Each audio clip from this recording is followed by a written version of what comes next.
Армысыздар, құрметті көрермендер, сіздерге мен өзімнің қысқа видеомды жолдағым келіп отыр.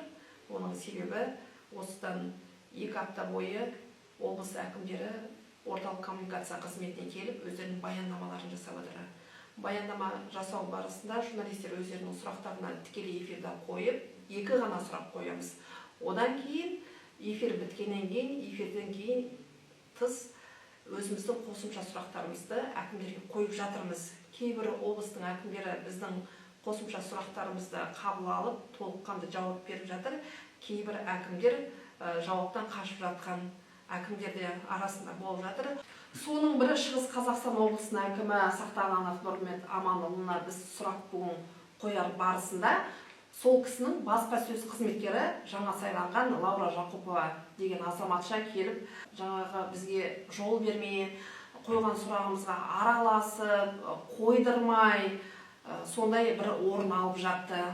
Одан басқа жаңадан тағайындалған хабар арнасының директоры Ерлан Атамбай келіп қолымыздан итеріп жатыр еді. Бұл ұят нәрсе емес пе? Ерлан Атамбай деген ол бір хабардың мүлдей бір директоры. Балабақшаға қатысты сұрақ. Қолыңызды тартыңыз. Қолыңызды тартыңыз. Қолыңызды тартыңыз. Қолыңызды тартыңыз. Қолыңызды тартыңыз. Бұл не деген сұмдық? Бізге келіп, біздің қолымыздан итеріп жатқаны. Енді басқа хабардан басқа да журналистер бар шығар, сұрақ қоятын ол кісіге. Біз өзіміздің жеке сұрағымызды қойып жатқан жоқпыз ғой.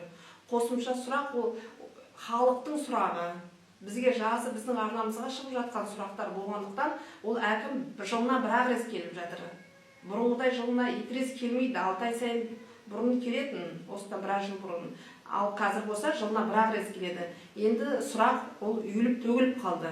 Тағы қосарым, облыс әкімінің баспасөз қызметкері Лаура Жақупова, ол кісіге мен сұрақты қазақша қойып отырмын. Ол енді баспасөз қызметкері болғандықтан 2 тілді де меңгеру керек қой, орысшаны да, қазақшаны да.